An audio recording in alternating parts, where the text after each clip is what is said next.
जय श्री कृष्ण। गुरुर्ब्रह्मा गुरुर्विष्णुः गुरुर्देवो महेश्वरः गुरुः साक्षात् परब्रह्म तस्मै श्री गुरवे नमः। कृष्णाय वासुदेवाय हरये परमात्मने प्रणतक्लेशनाशाय गोविन्दाय नमो नमः।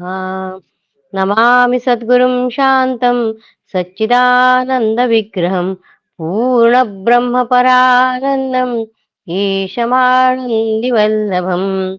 ॐ पार्थाय प्रतिबोधितां भगवता नारायणेन स्वयं व्यासेन ग्रथितां पुराणमुनिना मध्ये महाभारतम् अद्वैतामृतवर्षिणीं भगवतीम् अष्टादशाध्यायिनीम् अम्ब त्वामनुसन्दधामि भगवद्गीते भवद्वेषिणीम्। नमोऽस्तु ते व्यासविशालबुद्धे फुल्लारविन्दायतपत्रनेत्र येन त्वया भारततैलपूर्णः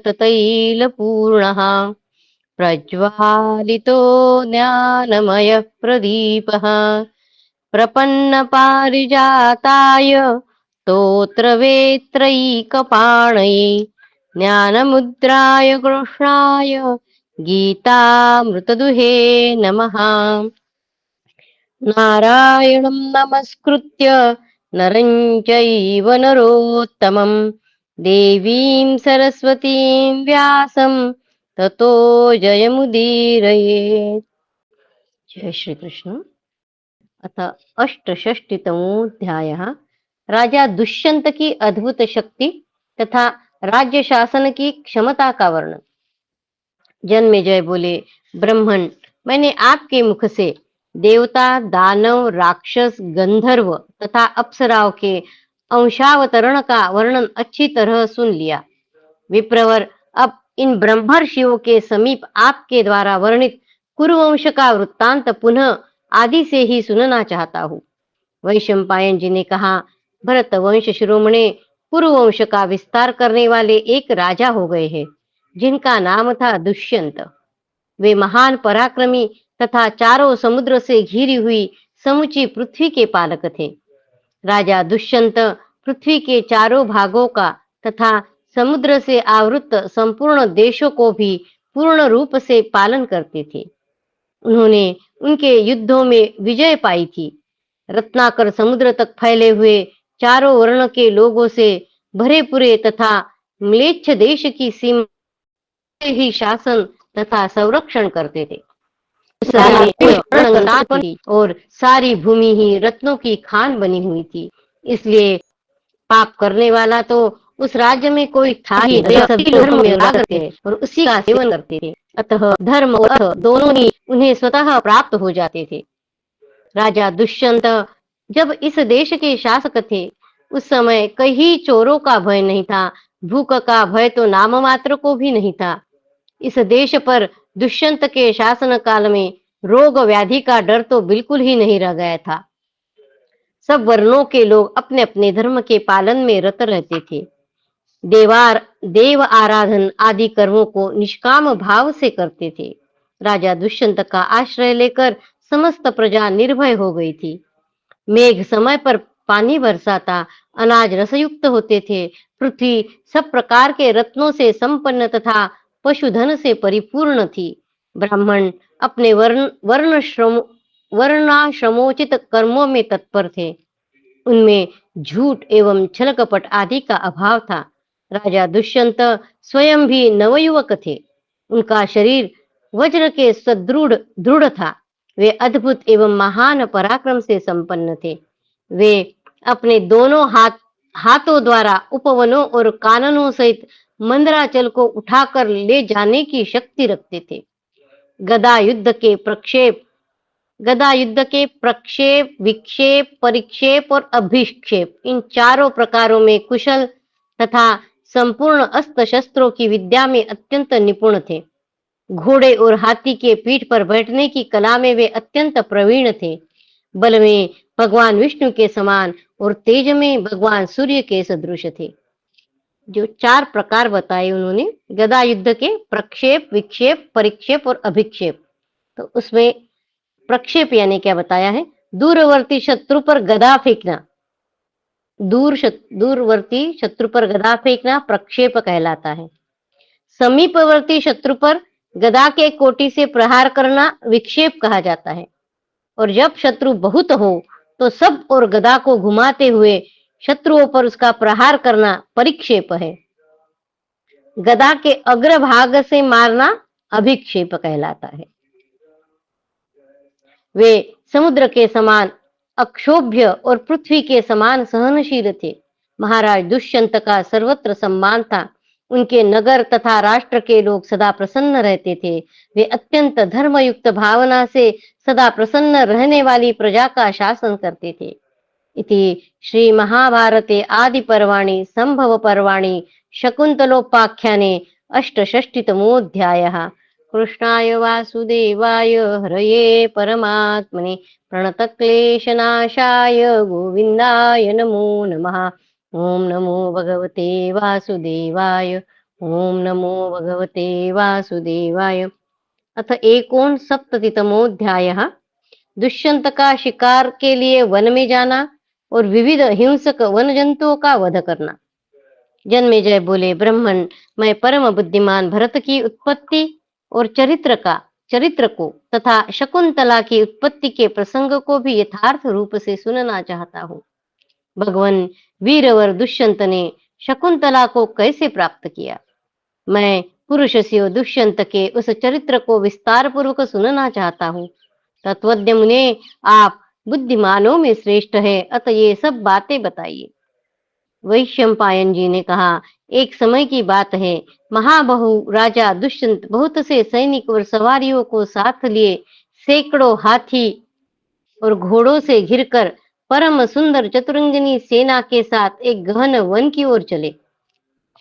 जब राजा ने यात्रा की उस समय खड्ग, शक्ति, गदा, मुसल, प्रास और तोमर हाथ में लिए सैकड़ों योद्धा उन्हें घेरे हुए थे। महाराज दुष्यंत की यात्रा करते समय योद्धाओं के सिंहनाद, शंख और नगाड़ों की आवाज, रथ के पहियों की गड़गड़ाहट, बड़े बड़े गजराजों की चिक्कार, घोड़ों की हिनहिनाहट, नाना प्रकार के आयुध तथा भांति भांति के वेश धारण करने वाले योद्धाओं द्वारा की हुई गर्जना और ताल ठोकने की आवाजों से चारों ओर भारी कोलाहल मच गया था।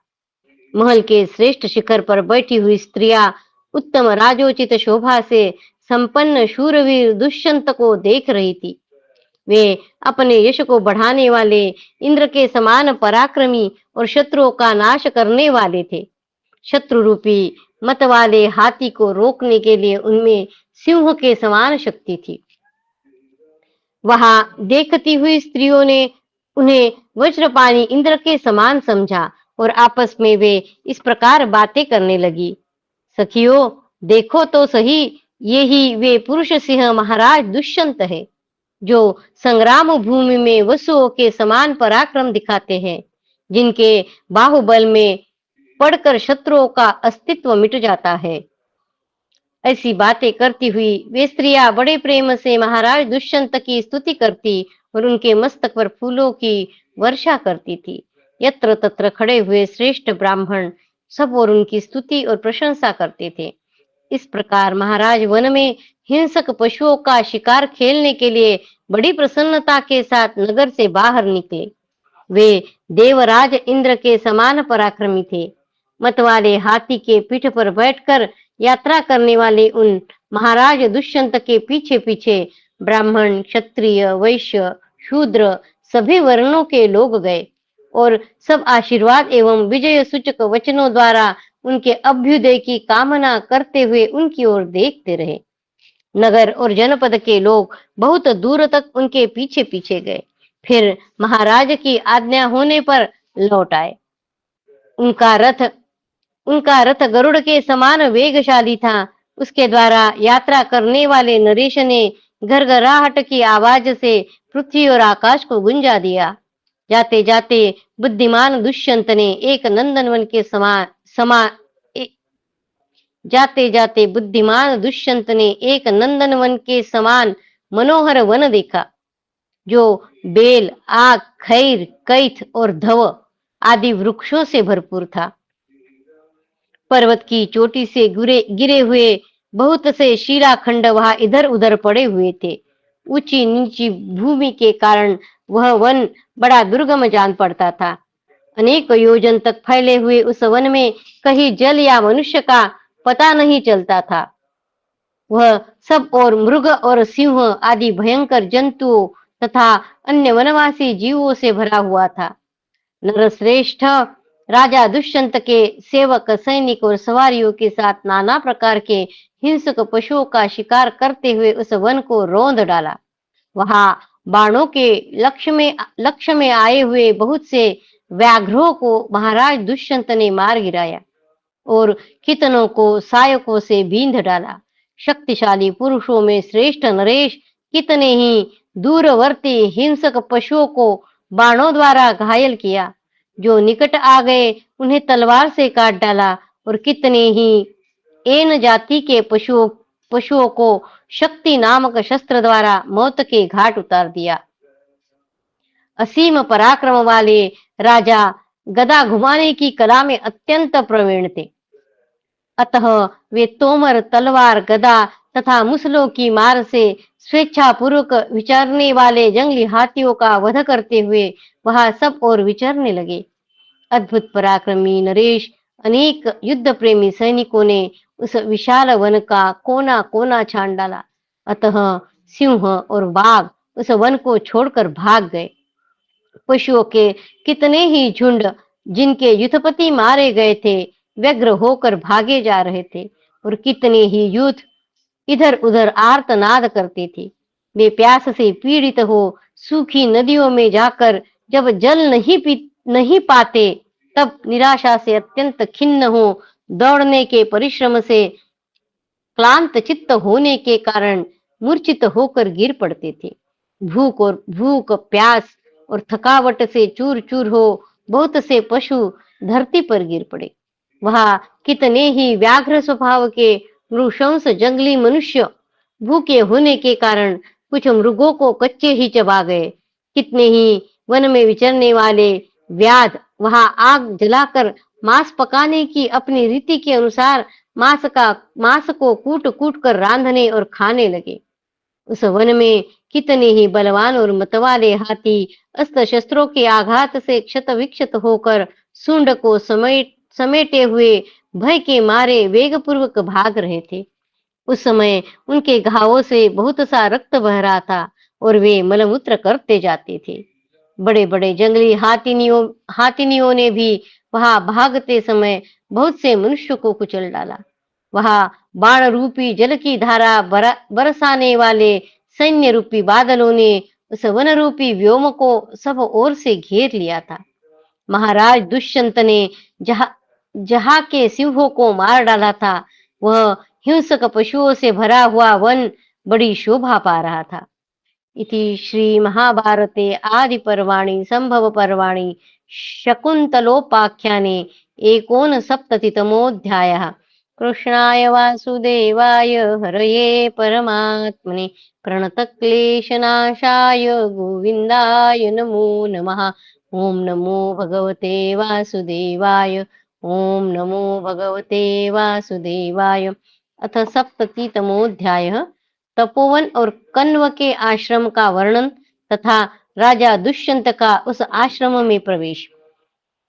वैशंपायन जी कहते हैं, राजन, तदनंतर सेना और सवारियों के साथ राजा दुष्यंत ने सहस्त्रों हिंसक पशुओं का वध करके एक हिंसक पशु का ही पीछा करते हुए दूसरे वन में प्रवेश किया। उस समय उत्तम बल से युक्त महाराज दुष्यंत अकेले ही थे तथा भूख, प्यास और थकावट से शिथिल हो रहे थे। उस वन के दूसरे छोर में पहुंचने पर उन्हें एक बहुत बड़ा ऊसर मैदान मिला जहां वृक्ष आदि नहीं थे। उस वृक्ष शून्य ऊसर भूमि को लांघकर महाराज दुष्यंत दूसरे विशाल वन में जा पहुंचे, जो अनेक उत्तम आश्रमों से सुशोभित था। देखने में अत्यंत सुंदर होने के साथ ही वह मन में अद्भुत आनंद उल्लास की सृष्टि कर रहा था। उस वन में शीतल वायु चल रही थी। वहां के वृक्ष फूलों से भरे थे, पर वन में सब और व्याप्त हो उसकी शोभा बढ़ा रहे थे। वहां अत्यंत सुखद हरी हरी कोमल घास उगी हुई थी।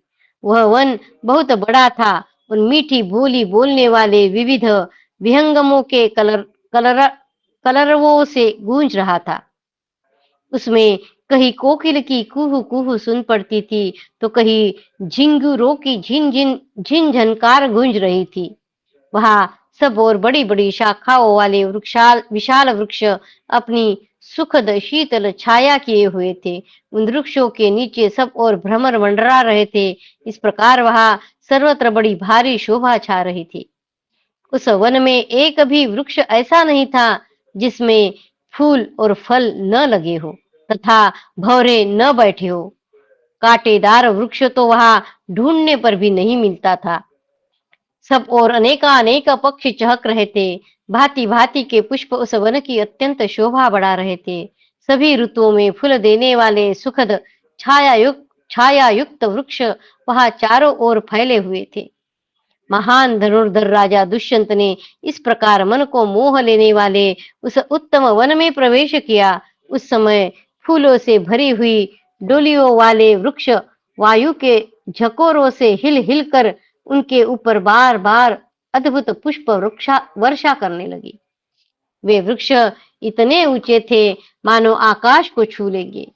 उन पर बैठे हुए मीठी बोली बोलने वाले पक्षियों के मधुर शब्द वहां गूंज रहे थे। उस वन में पुष्प रूपी विचित्र वस्त्र धारण करने वाले वृक्ष अद्भुत शोभा पा रहे थे। फूलों के भार से झुके हुए उनके कोमल पल्लवों पर बैठे हुए मधुलोभी भ्रमर मधुर गुंजार कर रहे थे। राजा दुष्यंत ने वहां बहुत से ऐसे रमणीय प्रदेश देखे जो फूलों के ढेर से सुशोभित तथा लता मंडपों से अलंकृत थे। मन की प्रसन्नता को बढ़ाने वाले उन मनोहर प्रदेशों का अवलोकन करके उस समय महातेजस्वी राजा को बड़ा हर्ष हुआ। फूलों से लदे हुए वृक्ष एक दूसरे से अपनी डालियों को सटाकर मानो गले मिल रहे थे। वे गगनचुंबी वृक्ष इंद्र की ध्वजा के समान जान पड़ते थे और उनके कारण उस वन की बड़ी शोभा हो रही थी। सिद्धचारण समुदाय तथा गंधर्व और अप्सराओं के समूह भी उस वन को अत्यंत सेवन करते थे। वहां मत वाले वानर और किन्नर निवास करते थे। उस वन में शीतल सुगंध सुखदायिनी मंद वायु फूलों के पराग वहन करती हुई मानो रमण की इच्छा से बार बार वृक्षों के समीप आती थी। वह वन मालिनी नदी के कछार में फैला हुआ था और ऊंची ध्वजाओं के सामने ऊंचे वृक्षों से भरा होने के कारण अत्यंत मनोहर जान पड़ता था। राजा ने इस प्रकार उत्तम गुणों से युक्त उस वन का भलीभांति अवलोकन किया। इस प्रकार राजा अभी वन की शोभा देख ही रहे थे कि उनकी दृष्टि एक उत्तम आश्रम पर पड़ी जो अत्यंत रमणीय और मनोरम था। वहां बहुत से पक्षी हर्षोल्लास में भरकर चहक रहे थे। नाना प्रकार के वृक्षों से भरपूर उस वन में स्थान स्थान पर अग्निहोत्र की आग प्रज्वलित हो रही थी। इस प्रकार उस अनुपम आश्रम का श्रीमान दुष्यंत नरेश ने मन ही मन बड़ा सम्मान किया। वहां बहुत से त्यागी विरागी यति वालखिल्य ऋषि तथा अन्य मुनिगण निवास करते थे। अनेकानेक अग्निहोत्र गृह उस आश्रम की शोभा बढ़ा रहे थे। वहां इतने फूल झिड़कर गिरे थे कि उनके बिछोने से बिछ गए थे। बड़े बड़े तून के वृक्षों से उस आश्रम की शोभा बहुत बढ़ गई थी। राजन, बीच में पुण्य सलीला मालिनी नदी बहती थी जिसका जल बड़ा ही सुखद एवं स्वादिष्ट था। उसके दोनों तटों पर वह आश्रम फैला हुआ था। मालिनी नदी मालिनी में अनेक प्रकार के जल पक्षी निवास करते थे तथा तटवर्ती तपोवन के कारण उसकी मनोहरता और बढ़ गई थी। वहां विषधर सर्प और हिंसक वन जंतु भी सौम्य स्वभाव से रहते थे। यह सब देखकर राजा को बड़ी प्रसन्नता हुई। श्रीमान दुष्यंत नरेश अप्रतिरथ वीर थे। उस समय उनकी समानता करने वाला भूमंडल में दूसरा कोई रथी योद्धा नहीं था। वे उक्त आश्रम के समीप जा पहुंचे, जो देवताओं के लोक सा प्रतीत होता था। वह आश्रम सब ओर से अत्यंत मनोहर था। राजा ने आश्रम से सटकर बहने वाली पुण्य सलीला मालिनी नदी की ओर भी दृष्टिपात किया, जो वहां समस्त प्राणियों की जननी सी विराज रही थी। उसके तट पर चकवा चकई किलोल कर रहे थे। नदी के जल में बहुत से फूल इस प्रकार बह रहे थे मानो फेन हो। उसके तट प्रांत में किन्नरों के निवास स्थान थे।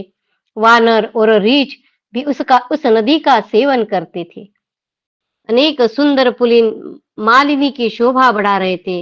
वेद शास्त्रों के पवित्र स्वाध्याय की ध्वनि से उस सरिता का निकटवर्ती प्रदेश गूंज रहा था। मत वाले हाथी, सिंह और बड़े बड़े सर्प भी मालिनी के तट का आश्रय लेकर रहते थे। उसके तट पर ही कश्यप गोत्रीय महात्मा कण्व का वह उत्तम एवं रमणीय आश्रम था। वहां महर्षियों के समुदाय निवास करते थे। उस मनोहर आश्रम और आश्रम से सटी हुई नदी को देखकर राजा ने उस समय उसमें प्रवेश करने का विचार किया। टापुओं से युक्त तथा सुरम्य तट वाली मालिनी नदी से सुशोभित वह आश्रम गंगा नदी से शोभायमान भगवान नरनारायण के आश्रम सा जान पड़ता था।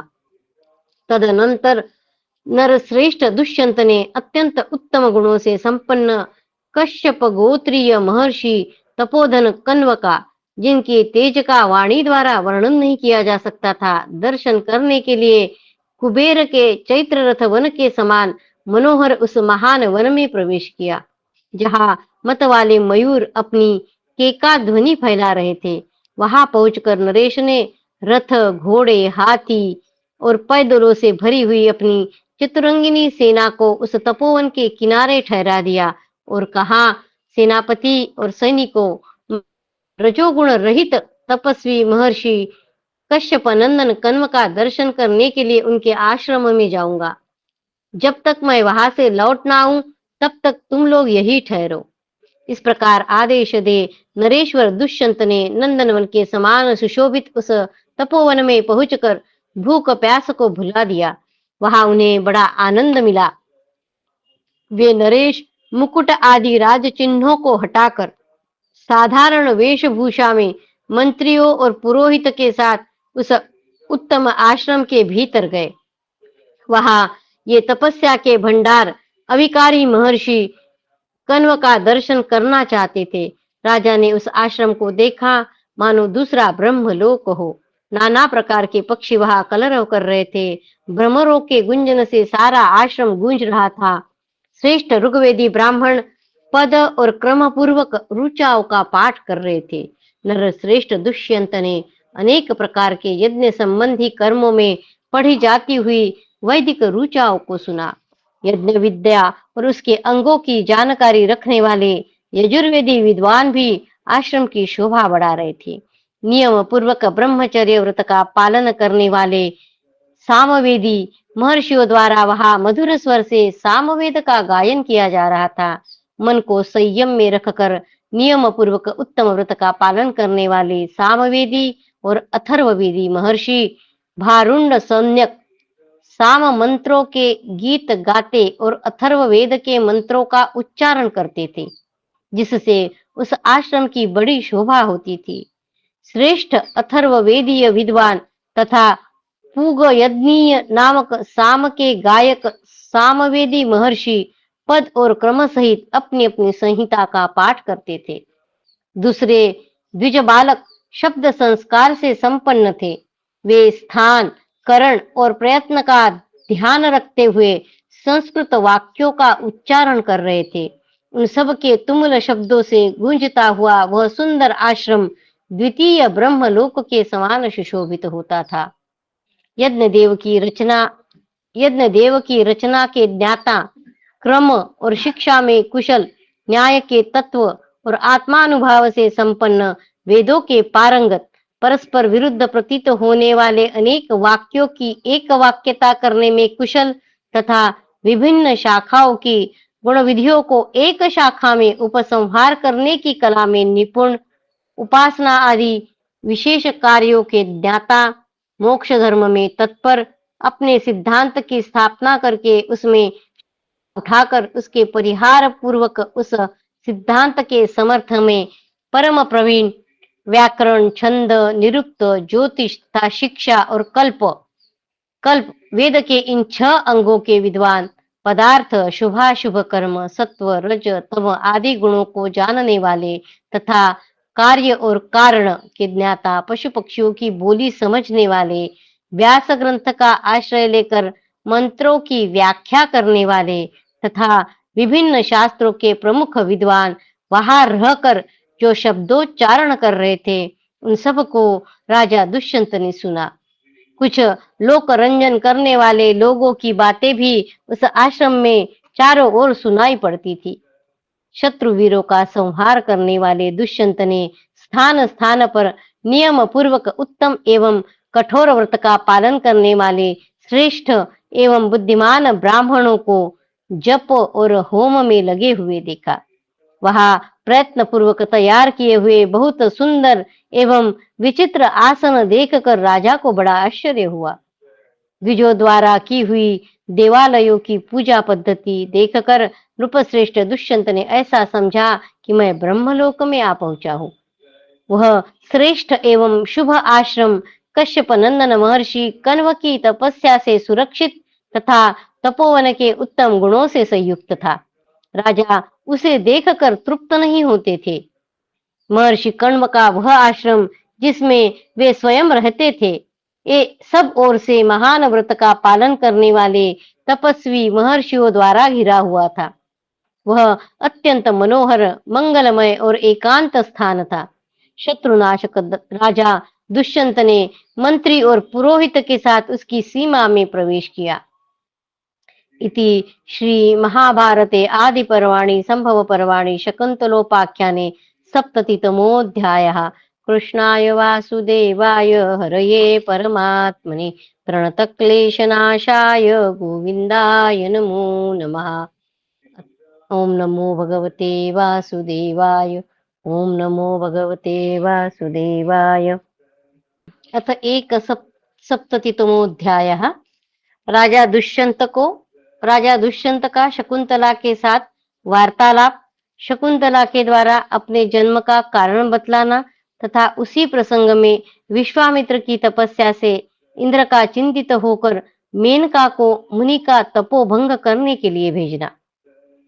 वैशंपायन जी कहते हैं, राजन, तदनंतर महाबाहु राजा दुष्यंत साथ आए हुए अपने उन मंत्रियों को भी बाहर छोड़कर अकेले ही उस आश्रम में गए, किंतु वहां कठोर व्रत का पालन करने वाले महर्षि नहीं दिखाई दिए।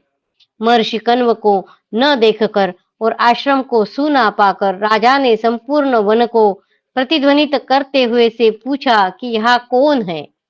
दुष्यंत के उस शब्द को सुनकर एक मूर्तिमती लक्ष्मी सी सुंदरी कन्या तापसी का वेश धारण किए आश्रम के भीतर से निकली। जन्मेजय उत्तम व्रत का पालन करने वाली वह सुंदरी कन्या रूप, यौवन, शील और सदाचार से संपन्न थी। राजा दुष्यंत के विशाल नेत्र प्रफुल्ल कमल दल के समान सुशोभित थे। उनकी छाती चौड़ी और शरीर की गठन सुंदर, कंधे सिंह के सदृश और भुजाएं लंबी थी। वे समस्त शुभ लक्षणों से सम्मानित थे। श्याम नेत्र वाली उस शुभ लक्षणा कन्या ने सम्मान्य राजा दुष्यंत को देखते ही मधुर वाणी में उनके प्रति सम्मान का भाव प्रदर्शित करते हुए शीघ्रता पूर्वक स्पष्ट शब्दों में कहा, अतिथि देव, आपका स्वागत है। महाराज फिर आसन, पाद्य और अर्घ्य अर्पण करके उनका समादार करने के पश्चात उसने राजा से पूछा, आपका शरीर निरोग है न? घर पर कुशल तो है? उस समय विधि पूर्वक सदा आदर सत्कार करके आरोग्य और कुशल पूछकर वह तपस्विनी कन्या मुस्कुराती हुई सी बोली, कहिए आपकी क्या सेवा की जाए? आपके आश्रम की ओर पधारने का क्या कारण है? आप यहाँ कौन सा कार्य सिद्ध करना चाहते हैं? आपका परिचय क्या है? आप कौन है और यहाँ आज यहाँ महर्षि के इस शुभ आश्रम पर किस उद्देश्य से आए हैं? उसके द्वारा विधिवत किए हुए आतिथ्य सत्कार को ग्रहण करके राजा ने उस सर्वांग सुंदरी एवं मधुर भाषिणी कन्या की ओर देख कर कहा। दुष्यंत बोले, कमल लोचने, मैं राजर्षि महात्मा इलिल का पुत्र हूँ और मेरा नाम दुष्यंत है। मैं यह सत्य कहता हूँ, भद्रे, मैं परम भाग्यशाली महर्षि कण्व की उपासना करने, उनके सत्संग का लाभ लेने के लिए आया हूँ। शोभने, बताओ तो भगवान कण्व कहाँ गए हैं?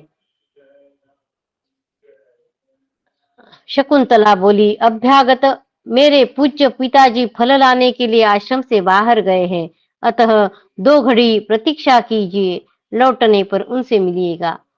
वैशंपायन जी कहते हैं, जन्मेजय, राजा दुष्यंत ने देखा महर्षि कण्व आश्रम पर नहीं है और वह तापसी कन्या उन्हें वहां ठहरने के लिए कह रही है। साथ ही उनकी दृष्टि इस बात की ओर भी गई कि यह कन्या सर्वांग सुंदरी, अपूर्व शोभा से संपन्न तथा मनोहर मुस्कान से सुशोभित है।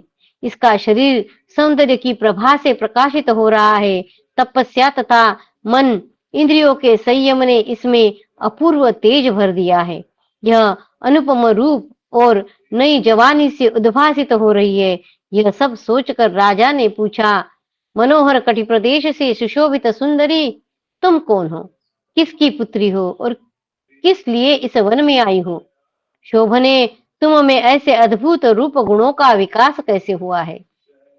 तुमने दर्शन मात्र से मेरे मन को हर लिया है। कल्याणी, मैं तुम्हारा परिचय जानना चाहता हूँ, अतः मुझे सब कुछ ठीक ठीक बताओ।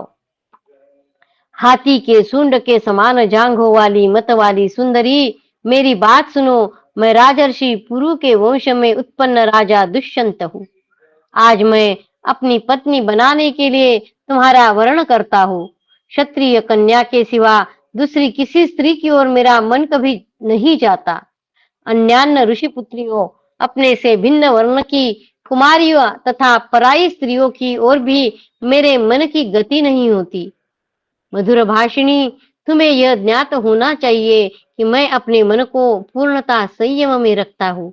ऐसा होने पर भी तुम पर मेरा अनुराग हो रहा है, अतः तुम क्षत्रिय कन्या ही हो। बताओ, तुम कौन हो?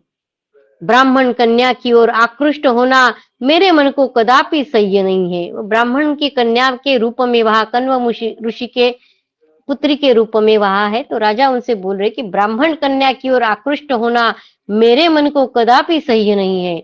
विशाल नेत्र वाली सुंदरी, मैं तुम्हारा भक्त हूँ, तुम्हारी सेवा चाहता हूँ, तुम मुझे स्वीकार करो। विशाल लोचने, मेरा राज्य भोगो, मेरे प्रति अन्यथा विचार न करो, मुझे पराया न समझो। उस आश्रम में राजा के इस प्रकार पूछने पर वह कन्या हंसती हुई मिठास भरे वचनों में उनसे इस प्रकार बोली, महाराज दुष्यंत, मैं तपस्वी, धृतिमान, धर्मज्ञ तथा महात्मा भगवान कण्व की पुत्री मानी जाती हूँ। राजेंद्र, मैं परतंत्र हूँ। कश्यप नंदन महर्षि कण्व मेरे गुरु और पिता है। उन्हीं से आप अपने प्रयोजन के सिद्धि के लिए प्रार्थना करें। आपको अनुचित कार्य नहीं करना चाहिए। दुष्यंत बोले, महाभागे, विश्व वंद्य कण्व तो नैष्ठिक ब्रह्मचारी है। वे बड़े कठोर व्रत का पालन करते हैं। साक्षात धर्मराज भी अपने सदाचार से विचलित हो सकते हैं, परंतु महर्षि कण्व नहीं। ऐसी दशा में तुम जैसी सुंदरी देवी उनकी पुत्री कैसे हो सकती है? इस विषय में मुझे बड़ा भारी संदेह हो रहा है। मेरे इस संदेह का निवारण तुम ही कर सकती हो। शकुंतला ने कहा, राजन, ये सब बातें मुझे जिस प्रकार ज्ञात हुई है, मेरा यह जन्म आदि पूर्व काल में जिस प्रकार हुआ है और मैं जिस प्रकार कण्व मुनि की पुत्री हुई हूँ, वह सब वृत्तांत ठीक ठीक बता रही हूँ, सुनिए। जिसका स्वरूप तो अन्य प्रकार का है, किंतु जो सत्पुरुषों के समान उसका अन्य प्रकार से ही परिचय देता है, अर्थात जो पापात्मा होते हुए भी अपने को धर्मात्मा कहता है, वह मूर्ख, पाप से आवृत्त, चोर एवं आत्मवंचक है। पृथ्वीपते, एक दिन किसी ऋषि ने यहाँ आकर मेरे जन्म के संबंध में मुनि से पूछा, कश्यप नंदन, आप तो ऊर्ध्वरेता ब्रह्मचारी है, फिर यह शकुंतला यहाँ कहाँ से आई? आपसे पुत्री का जन्म कैसे हुआ? यह मुझे सच सच बताइए। उस समय भगवान कण्व ने उनसे जो बात कही थी वही कहती हूँ, सुनिए। कण्व बोले, पहले की बात है, महर्षि विश्वामित्र बड़ी भारी तपस्या कर रहे थे। महर्षि विश्वामित्र बड़ी भारी तपस्या कर रहे थे। उन्होंने देवताओं के स्वामी इंद्र को अपनी तपस्या से अत्यंत संताप में डाल दिया। इंद्र को यह भय हो गया कि तपस्या से अधिक शक्तिशाली होकर ये विश्वामित्र मुझे अपने स्थान से भ्रष्ट कर देंगे। अतः उन्होंने मेनका से इस प्रकार कहा, मेनके, अप्सराओं के जो दिव्य गुण हैं वे तुम में सबसे अधिक है। कल्याणी, तुम मेरा भला करो और मैं तुमसे जो बात कहता हूँ सुनो। वे सूर्य के समान तेजस्वी महातपस्वी विश्वामित्र घोर तपस्या में संलग्न हो मेरे मन को कंपित कर रहे हैं। सुंदरी मेनके, तुम उन्हें तपस्या से विचलित करने का यह महान भार मैं तुम्हारे ऊपर छोड़ता हूँ। विश्वामित्र का अंतकरण शुद्ध है, उन्हें पराजित करना अत्यंत कठिन है और वे इस समय घोर तपस्या में लगे हैं। अतः ऐसा करो जिससे वे मुझे अपने स्थान से भ्रष्ट न कर सके। इंद्र मेनका से कह रहे, तुम उनके पास जाकर उन्हें लुभाओ, उनकी तपस्या में विघ्न डाल दो और इस प्रकार मेरे विघ्न के निवारण का उत्तम साधन प्रस्तुत करो। अपने रूप, जवानी, मधुर स्वभाव, हाव भाव, मंद मुस्कान और सरस वार्तालाप आदि के द्वारा मुनि को लुभाकर उन्हें तपस्या से निवृत्त कर दो। मेनका बोली, देवराज, भगवान विश्वामित्र बड़े भारी तेजस्वी और महान तपस्वी हैं। वे क्रोधी भी बहुत है। उनके इस स्वभाव को आप भी जानते हैं। जिन महात्मा के तेज, तप और क्रोध से आप भी उद्विग्न हो उठते हैं, उनसे मैं कैसी नहीं डरूंगी।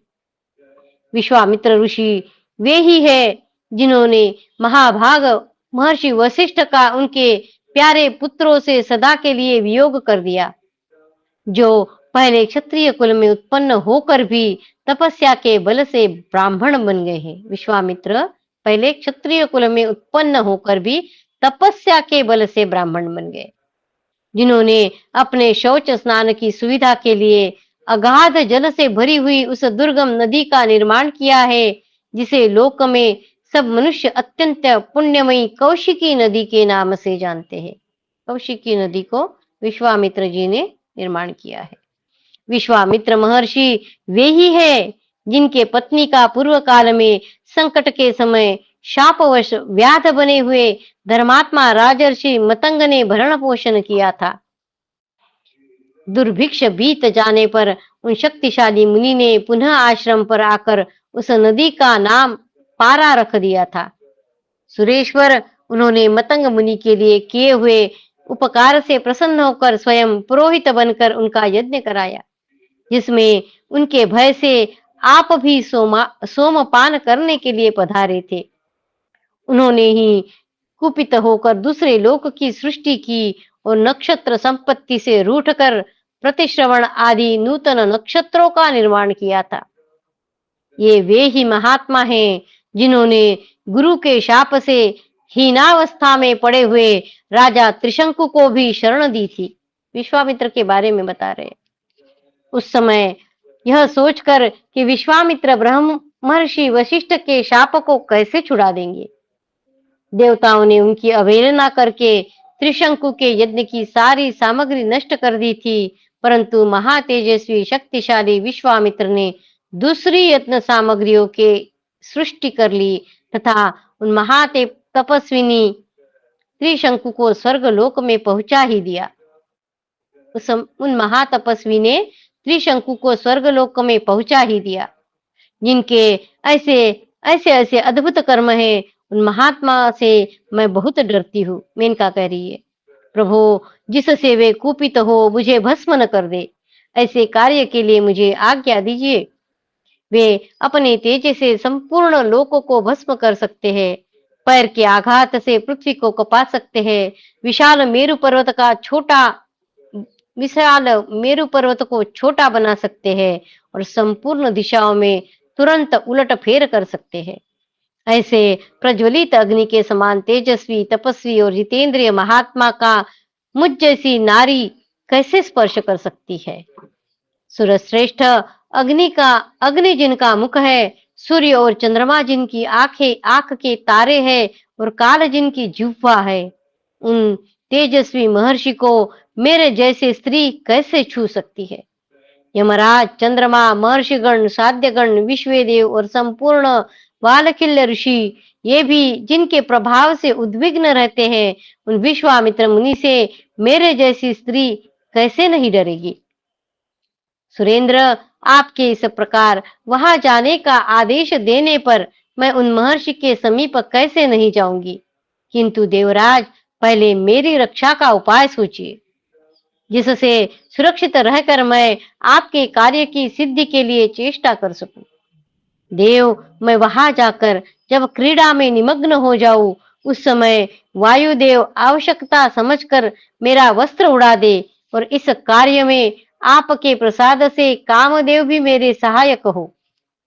जब मैं ऋषि को लुभाने लगूं, उस समय वन से सुगंध भरी वायु चलनी चाहिए।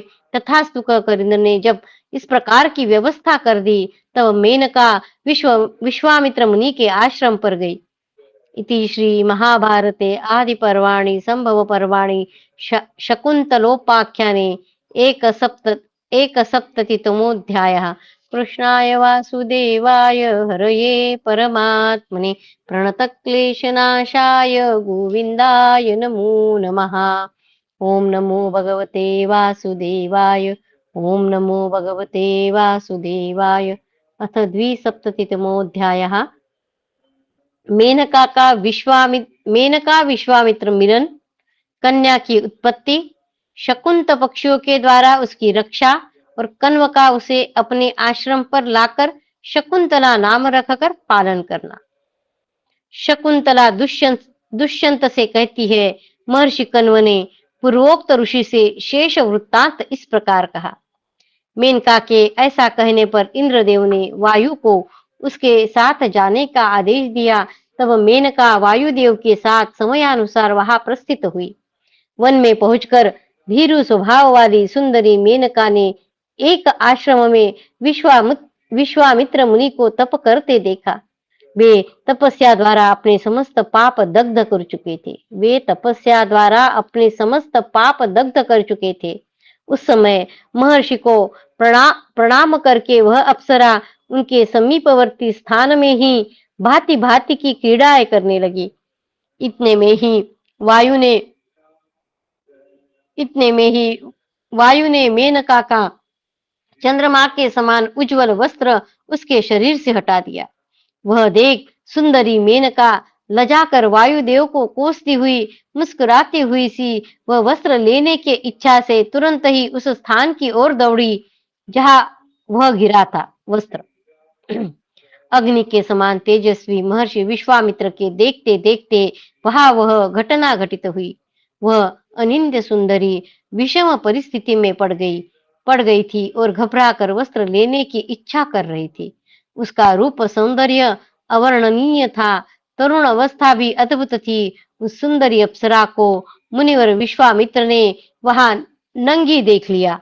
उसके रूप और गुणों को देखते ही विप्रवर विश्वामित्र काम के अधीन हो गए।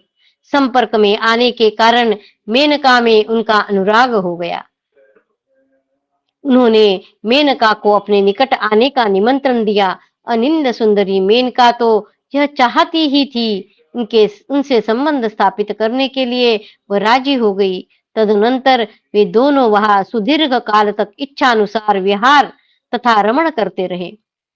वह महान काल उन्हें एक दिन के समान प्रतीत हुआ। काम और क्रोध पर विजय न पा सकने वाले उन सदा क्षमाशील महर्षि ने दीर्घ काल से उपार्जित की हुई तपस्या को नष्ट कर दिया। तपस्या का क्षय होने से मुनि के मन पर मोह छा गया। तब मेनका काम तथा राग के वशीभूत हुए मुनि के पास गई। ब्राह्मण फिर मुनि ने मेनका के गर्भ से हिमालय के रमणीय शिखर पर मालिनी नदी के किनारे शकुंतला को जन्म दिया। मेनका का काम पूरा हो चुका था। वह उस नवजात गर्भ को मालिनी के तट पर छोड़कर तुरंत इंद्रलोक को चली गई।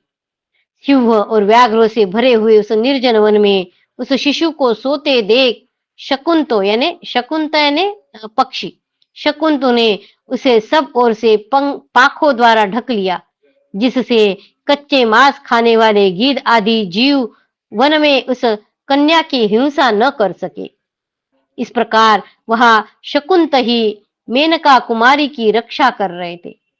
उसी समय आचमन करने के लिए जब मैं मालिनी तट पर गया, ये कण्व ऋषि दूसरे ऋषि को बता रहे हैं। उस वक्त शकुंतला ने यह कथा सुनी है अपने जन्म की, और वही कथा वो दुष्यंत को सुना रही है। उसी समय आचमन करने के लिए जब मैं मालिनी तट पर गया तो देखा यह रमणीय निर्जन वन में पक्षियों से घिरी हुई सो रही है। मुझे देखते ही वे सब मधुरभाषी पक्षी मेरे पैरों पर गिर गए और सुंदर वाणी में इस प्रकार कहने लगे।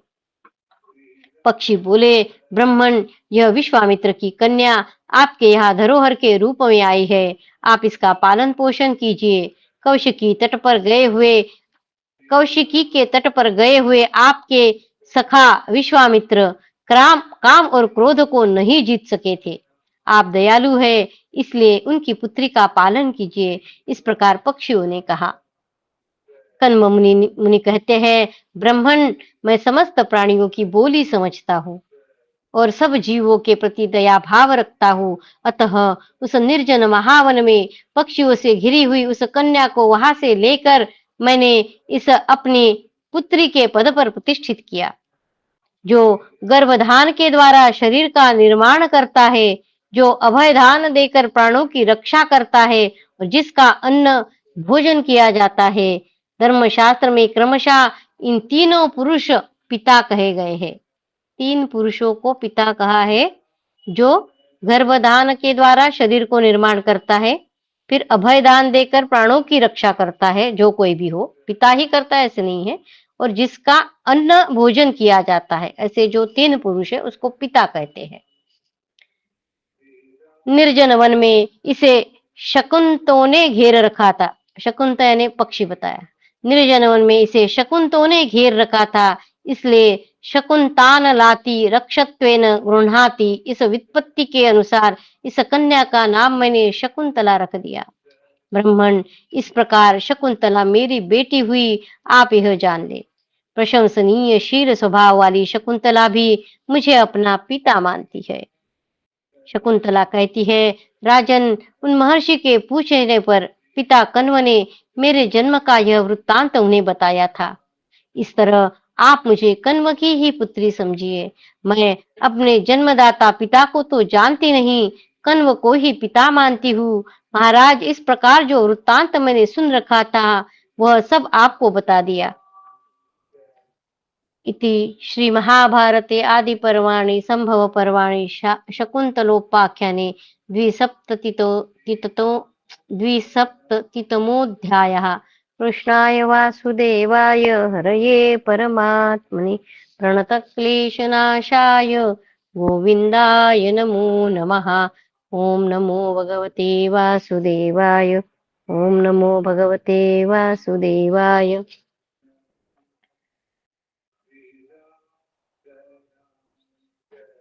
भव भवे यथा भक्तिः पादयोस्तव जायते, तथा कुरुष्व देवेश नाथस्त्वं नो यत प्रभो। नाम संकीर्तनं यस्य सर्वपापप्रणाशनं, प्रणामो दुःखशमनस्तं नमामि हरिं परं। तं नमामि हरिं परं। त्वदीयं वस्तु गोविन्द तुभ्यमेव समर्पये।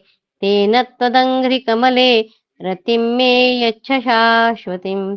ॐ पूर्णमदः पूर्णमिदं पूर्णात् पूर्णमुदच्यते, पूर्णस्य पूर्णमादाय पूर्णमेवावशिष्यते। ॐ शान्ति शान्ति शान्तिः। हरि ओम तत्सत्। श्री गुरुभ्यो नमः। जय श्री कृष्ण। जय श्री कृष्ण। जय जय श्री श्री कृष्ण। कृष्ण।